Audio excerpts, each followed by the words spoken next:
Tioga Recreation Area is 25 miles of purpose-built mountain bike trail system over approximately 500 acres. Probably 80 to 90% of that acreage is Minnesota School Trust land managed by the DNR. The remaining acreage is Itasca County tax forfeit properties. It really started about 8 years ago. Bob Moore from the DNR recognized the amazing things that were happening at Cuyuna and the project that the DNR had done with Cuyuna.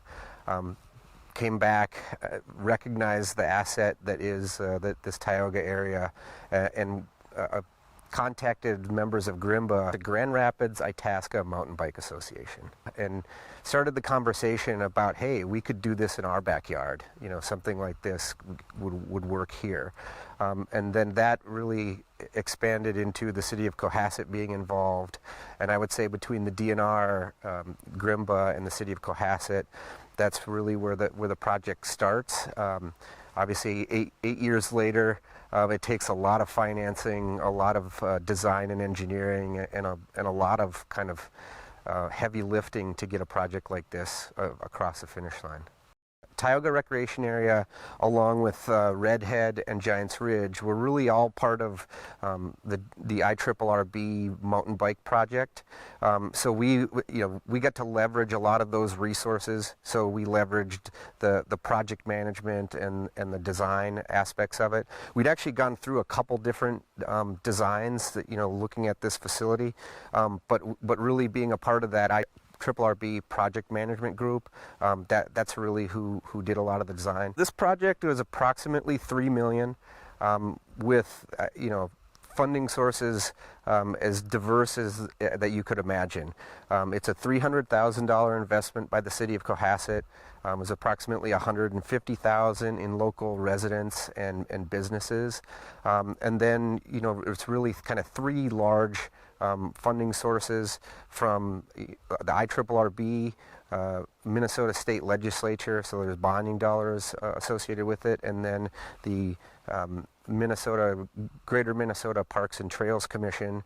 Those were kind of the three largest funders. We've also got Blandin Foundation was involved. So it's just that really diverse mix of funding sources to make this project happen. No cost for use.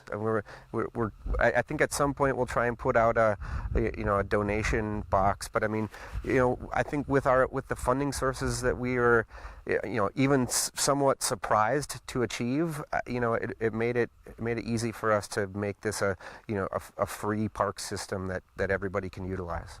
We really started construction in 2018, and there were trails open, kind of fall of 2018. Into 2019 was the significant build out. Probably 20 miles were built out through that summer, and then 2020, last year, was Pathfinder Playground, and then looking at trying to get that open, through this year. So there's still segments of the trail system that aren't open to the public currently. We've already had a Minnesota Mountain Bike Series race with the expectation and hope that that's an annual weekend, annual race. We would definitely are excited about the possibility of doing, the high school league, the NICA series races. We have challenge a little bit with the parking constraints and some of the constraints of the facility. But as we see mountain biking really kind of explode through northern Minnesota, looking at doing, maybe the mountain bike series gets a little bit more regional, and we have a regional series of races. We've really seen with the local bike club and the high school league and those groups that are getting together and growing, that we could see races become a significant portion of what happens at Tioga. I think it's great to see the amount of kids, the amount of, even you ask the local bike shops how many bikes that they're actually, selling, and how many of those purchases are happening, and then you come out here and see all of those kids riding. It's amazing to see all of the hard work that we've put in. You talk about an 8-year lifespan to get this thing up and running, and then to actually, to see kids utilizing it and getting to take advantage of what's here. I mean, I think about if I would have had this this when I was a kid living in this area, you know, how much better my experience, you know, might have been. But it's a great thing to see. I mean, you can come out here with a $300, $400, $500 bike and see if you like it. And that's one of the things at the City of Cohasset that we did early on, was we purchased about 7 between fat bikes and mountain bikes, purchased those bikes and allowed people to check them out and give mountain biking a chance. If they're not sure if they want to make the investment and really get into it, gives them an opportunity to at least try it and see if it's something that they like. Our Parks and Rec program, we still have, you know, 7 bikes available that people can call and use and utilize, you know. And then there's also, if you wanted to use a full suspension bike, you know, Ardent Bicycles rents those as well. So there's different opportunities for people to try the sport without having to invest a whole lot of dollars. Another thing exciting about Tioga Recreation area is it's really connected to the Cohasset, I call it, you know, our parks system. So, you know, Portage Park is within a trail, multi-use trail right away and walk away. So you have Portage Park, Tioga Beach, Tioga Pit. You know, at the trailhead, you know, we've tried to build out some amenities like changing stations and a pavilion. You know, give people a place to come and visit and spend more time, and not just have it be for mountain biking. You know, the other things that we're trying to advocate is in the winter, of whether it's snowshoeing or fat biking, you know, or other hiking opportunities. You know, there are trails that were built specifically for mountain biking, but there's also a significant trail system of, you know, hiking and walking trails out here that really make Tioga a pretty fantastic amenity and thing for this region. I think the economic impact is something that maybe something that people don't realize how significant it is. You know, when we started this project, we looked at, you know, the impact of mountain biking in Duluth and Cuyuna. Duluth is one of only 6 gold level IMBA ride centers in the whole world, and mountain biking in Duluth is approximately $50 million of economic impact annually. For Cuyuna, they're looking at, you know, anywhere from $10 to $16 million a year in annual economic impact.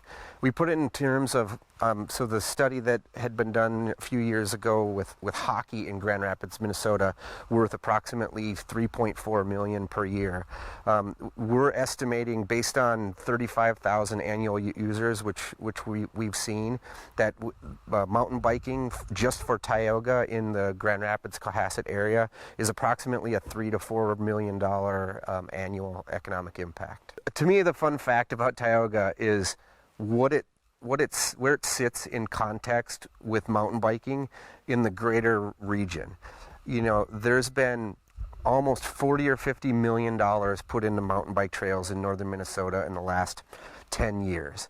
And what went from a place of hand-built, hand-scratched, yes, we have some miles of trail, is now, you know, 300 plus miles of purpose-built mountain bike trail over a system of 6 or 7 different, you know, specific locations through northern Minnesota. And you could really see this as becoming a national destination, very, you know, something where somebody's going to fly in to Duluth, come visit all of these trail systems and be able to utilize everything that's been built here. I think the idea of this as a national destination is really exciting.